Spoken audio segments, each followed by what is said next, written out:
Assalamu alaikum, respected all. I'm really thankful to Second International and Biomedicine Conference organizers that they gave me this opportunity to speak in this conference and present my work. I'll introduce myself first. I am Dr. Aayesha Riaz. I am an associate professor of microbiology in the Department of Parasitology and Microbiology, Faculty of Veterinary and Animal Sciences, Peer Meher Ali Shah, Arid Agriculture University, Rawalpindi. The topic of my talk is molecular characterization of bovine herpes virus, BOHV4, isolated from large and small ruminants. And this work has been done in our university and in the region of Faisalabad. However, this was funded by my NRPO project 8848. These are the contents of my talk. First of all, I'll give introduction about bovine herpes virus 4. Bovine herpes virus 4 is a member of family herpes viridae, subfamily Gamma herpes virini, and genus retinovirus. Like other herpes viruses, this virus has many features which are very much similar, and they also attain latency lifelong. I'll discuss about it later on. This virus primarily infects cattle, but other several ruminants like sheep and goat and non-ruminant species like cats and lions. However, it has not been seen, or we can say that not a single case has been found before in buffaloes. So in this project we also looked in buffaloes for the presence of this virus. Bovine herpes virus 4 cannot be associated with specific diseases, usually results in a subclinical infection in respiratory and reproductive tract. It has been seen that this virus does not cause clinical infection. However, it aggravates other clinical infections related to reproductive tract and respiratory tract. This virus has several characteristics, as I have told earlier, that it can establish latency lifelong. It has specific enzymes which can cause downregulation of host immune system, and also the enzymes which help in its latency and reactivation from latency. The structure of bovine herpes virus 4 is quite typical of herpes viruses. It is an enveloped virus, and this envelope has glycoproteins, which are used for the attachment of the host to the host cell. Then under the envelope, there is a tegumen. Tegumen contains many viral proteins which help in the initiation of viral life cycle within the host cell. There is a capsid also, which is an icosahedral of 150 to 200 nanometer in size. And inside the capsid, there is a single linear molecule of double-stranded DNA genome. If we see the replication of this virus, the replication occurs in the nucleus. So it is intranuclear replication. And first of all, virus binds to the host cell membrane with the help of its glycoprotein, and it leaves its envelope outside and it's capsid inside the host cell.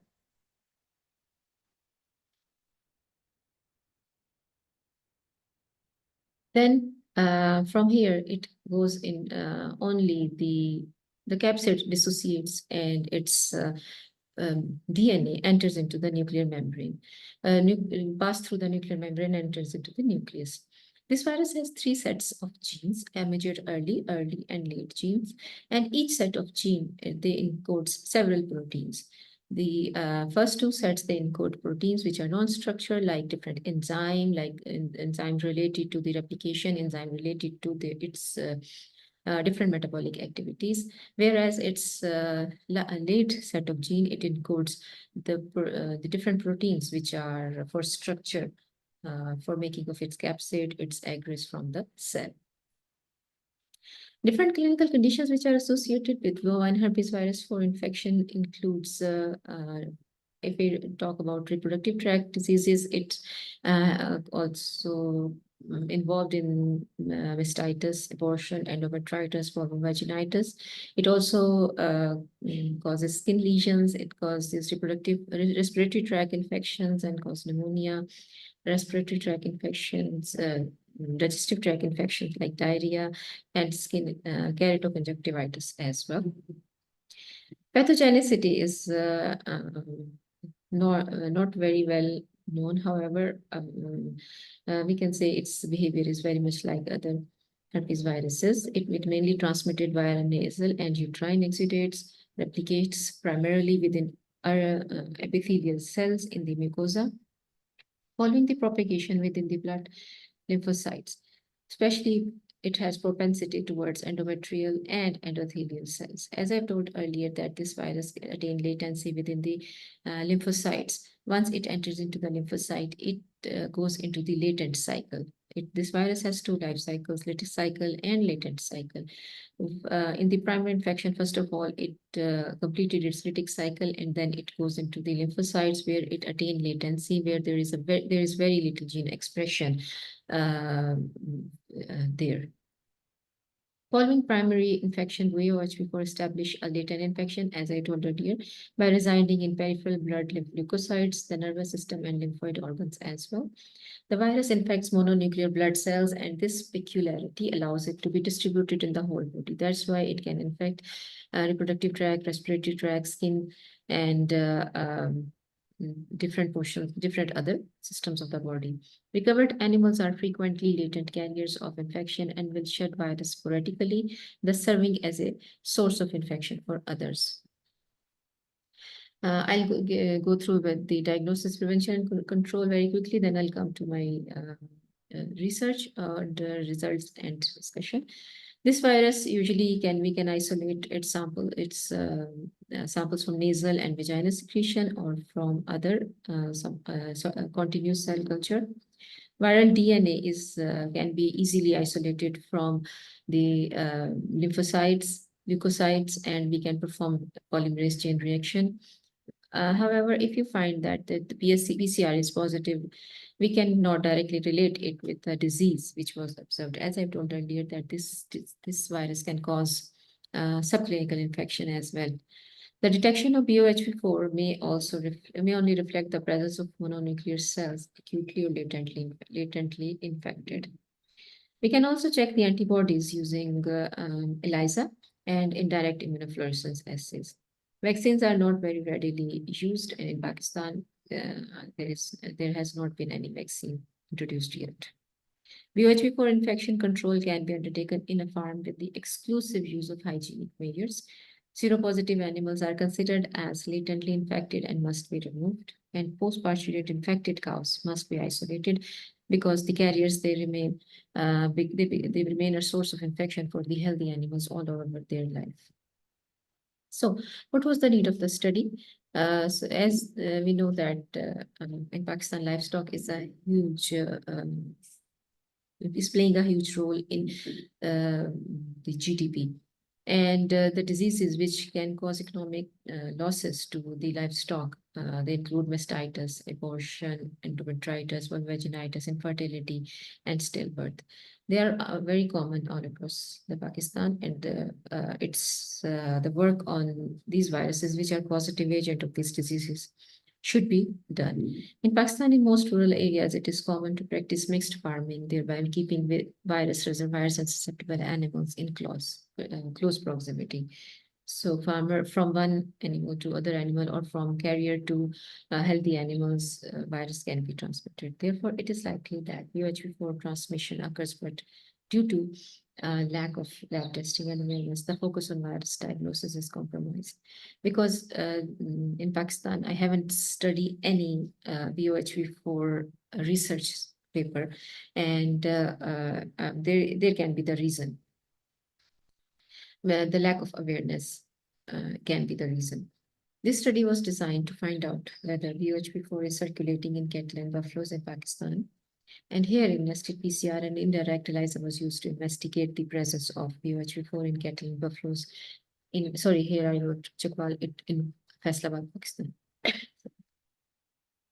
So our objectives include to find the prevalence of VOH4 in cattle and buffaloes in Faisalabad region, molecular characterization of VOH4 by using nested PCR, to find the seroprevalence of VOH4 in cattle and buffaloes in Faisalabad by indirect ELISA. Methodology. First of all, we did some sample collection.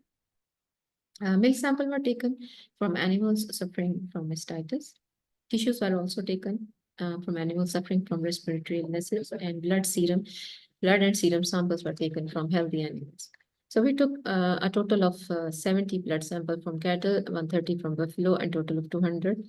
We took 28 milk samples from cattle, 22 samples from buffalo, and total was 50. Swab samples were also were taken from the nasal swab samples, and vaginal swab samples were also taken, 23 from cattle and 27 from buffalo, and total were 50. We extracted DNA using this PrEP genomic DNA kit, and we performed nested PCR. Nested PCR is a specific and very highly sensitive PCR, and 2 rounds of PCR were run using two sets of thymidine kinase gene of UHV4 primers. So in the first set of PCR, we used external primers, forward and reverse. And in the second round of the PCR, we usually do not use template DNA extracted from the sample, but we use the PCR product from the first round, and we use it as a template into the second round. So our 260 base pair positive band will be considered as the positive sample. These are the conditions for PCR, both rounds. Later on, the positive PCR products were sent for sequencing to Macrogen Korea. We got a positive sample, and we submitted it to NCBI GenBank, and they assigned a session number to our sample. Later on, we perform phylogenetic analysis on the DNA sequence obtained from our positive PCR product. For antibody detection, we performed indirect ELISA using the indirect ELISA kit from ITBET France. And we used 200 serum samples for that to perform indirect ELISA. Now the results, one of the results I already have told you that positive sample, we got positive samples from that. It means BOH4 is circulating in Pakistan. Out of 200 DNA samples, only 8 blood samples, 1 swab sample, and 1 milk sample were found positive for the BOHV4 thymidine kinase gene fragment. You can see that this is 260 base pair band is showing the positive PCR.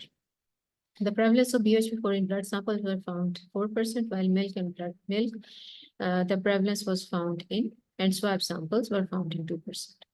The overall prevalence of BOHV4 in district of Faisalabad was found as 4% using district PCR. Gene sequencing, as I have told that we submitted one of the sample to the NCBI GenBank, and the session number was assigned was MZ4630681. And phylogenetic analysis was performed. And you can say that the black arrow showing our sample, and the other are all those which are very highly similar, but from different countries. If I talk about the antibodies detection through indirect ELISA, we found 16 cases out of 200 which were positive for the antibodies of the BOHV1, and overall prevalence was found as 8%. So overall conclusion of my study is that we reported for the first time that BOH4 DNA through nested PCR and BOHV4 antibodies through indirect ELISA in Faisalabad, Pakistan. And the prevalence of BOHV4 was found to be 4%, and seroprevalence of BOHV4 was found to be 8%. Further investigation are needed to be done to find prevalence of BOH4 in different other conditions like reproductive failure, mastitis, and abortion on a large scale level. And this study will be useful in further diagnosis of BOH4 in Pakistan and in devising the measures to control the spread of BOH4. I'm really thankful to Higher Education Commission for funding this project under NRB 848. And I'm also thankful to Ms. Zahid, who worked on this in her MPhil thesis, and Dr. Afan Yusuf, who also helped us in the collaboration and his technical guidance. I'm also thankful to IBBC 2024 for providing opportunity to present my work. Thank you so much.